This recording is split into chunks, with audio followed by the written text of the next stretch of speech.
할렐루야. 고린도 전서 11장 말씀 메시지 성경으로 여러분과 나누겠습니다. 잠시 기도할게요. 왕이신 하나님 높임을 받으소서. 이 시간 말씀을 함께 읽고 듣고 하나님이 성령님이 비춰주신 그 은혜로 말씀이 깨달아지고 은혜 받고 삶이 변하는 우리가 되도록 축복해 주세요. 예수님 이름으로 기도드렸습니다. 아멘. 고린도 전서 11장 메시지 성경입니다. 여러분이 나를 기억하고 존중하여 내가 여러분에게 가르쳐준 믿음의 전통을 지키고 있다니 마음이 참 기쁩니다. 모든 실질적인 권위는 그리스도께로부터 옵니다. 부부 관계에서 남편의 권위는 그리스도에게서 오고 아내의 권위는 남편에게서 온 것입니다. 그리스도의 권위는 하나님의 권위입니다.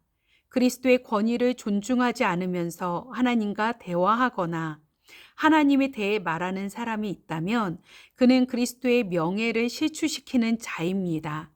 마찬가지로 자기 남편의 권위를 존중하지 않으면서 하나님과 대화하는 아내가 있다면 그 아내는 자기 남편의 명예를 실추시키는 것은 물론이고 자기 명예까지 실추시키는 것입니다. 그것은 머리를 민 여자처럼 보기 흉한 모습입니다. 여자들이 예배 중에 머리 덮개를 쓰는 관습은 기본적으로 여기에서 유래한 것입니다. 그러나 남자는 모자를 벗습니다.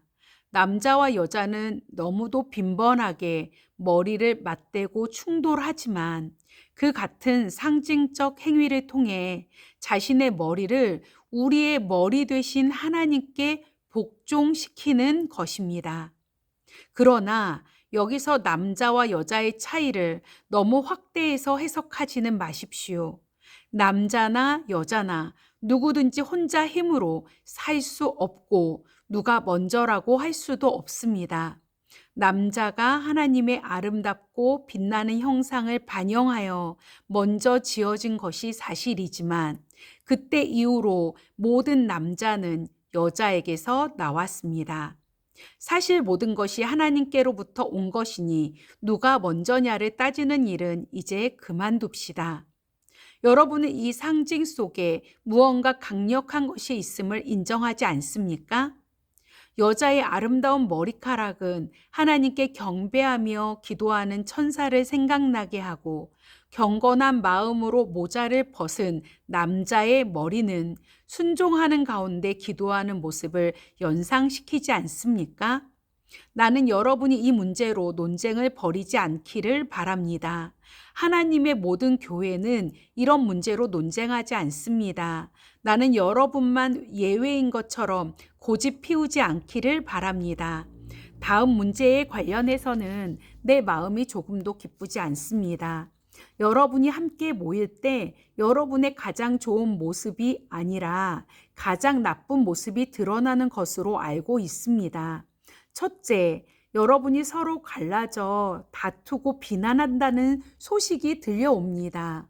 믿고 싶지 않지만 그것이 사실이군요.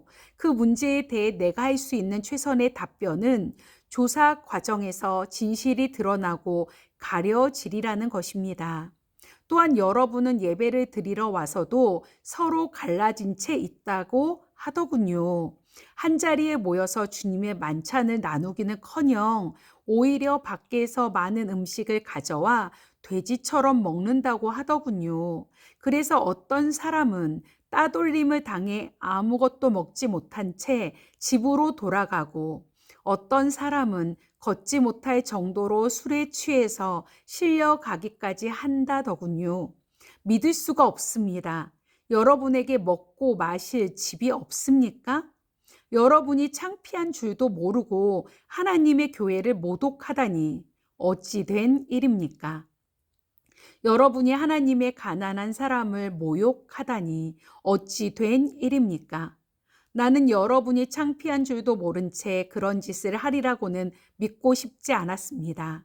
이제 나는 말 없이 두고 보지 않겠습니다. 주님의 만찬이 어떤 의미가 있고 그것이 왜 그토록 중요한지를 다시 한번 정확히 말씀드리겠습니다. 이 가르침은 내가 주님께 직접 받아 여러분에게 전한 것입니다. 주 예수께서 배반 당하시던 날 밤에 빵을 들어 감사하신 후에 떼어 주시며 이렇게 말씀하셨습니다. 이것은 너희를 위해 찢는 내 몸이다. 이것을 행하여 나를 기억하여라. 저녁 식사 후에 잔을 들어 감사하시며 이렇게 말씀하셨습니다. 이 잔은 나의 피, 너희와 맺는 새 언약이다. 너희는 이 잔을 마실 때마다 나를 기억하여라. 여러분은 이것을 알아야 합니다. 여러분이 이 빵을 먹고 이 잔을 마실 때마다 여러분의 말과 행위로 주님의 죽으심을 재현하는 것입니다. 여러분은 주님이 다시 오실 때까지 이 식사를 계속해서 되풀이해야 합니다. 익숙하다고 해서 주님의 만찬을 얕보아서는 안 됩니다. 누구든지 불손한 마음으로 주님의 빵을 먹거나 주님의 잔을 마시는 사람은 주님이 죽으실 때 그분께 야유를 보내고 침을 뱉는 군중과 같습니다. 여러분이 주님을 기념하려고 하는 것이 그런 것입니까? 여러분의 동기를 살피고 여러분의 마음을 점검한 뒤에 거룩한 두려움으로 이 식사에 참여하십시오. 여러분이 주님의 찢어진 몸을 먹고 마신다는 사실에 주의하지 않으면 여러분은 심각한 결과를 초래하고 말 것입니다. 그래서 여러분 가운데 지금도 무력한 사람과 아픈 사람이 많고 일찍 죽은 사람이 많은 것입니다. 지금이라도 우리가 이 일을 바로잡지 않으면 나중에 주님께서 우리를 바로잡으실 것입니다. 지금 주님과 대면하는 것이 나중에 불 가운데서 대면하는 것보다 낫습니다. 그러니 친구 여러분, 주님의 만찬에 모일 때는 예의를 갖춰 서로 정중히 대하십시오. 배가 너무 고파서 음식이 차려지기를 기다리지 못하겠거든 집에 가서 요기를 하십시오. 그러나 무슨 일이 있어도 주님의 만찬을 먹고 마시는 술판이나 집안 싸움으로 변질시켜서는 안 됩니다. 주님의 만찬은 영적인 식사, 곧 사랑의 향연입니다. 여러분이 질문한 다른 문제들은 이 다음에 내가 방문해서 직접 대답하겠습니다. 아멘. 기도하겠습니다.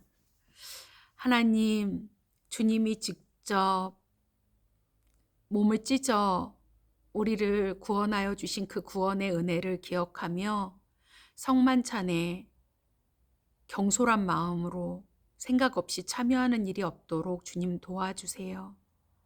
주님의 살과 주님의 피를 먹고 마시며 주님의 그 큰 사랑을 기억하고 또 기억할 수 있도록 주님의 은혜를 베풀어 주세요. 감사드리며 예수님 이름으로 기도드렸습니다. 아멘. 사랑하고 축복합니다.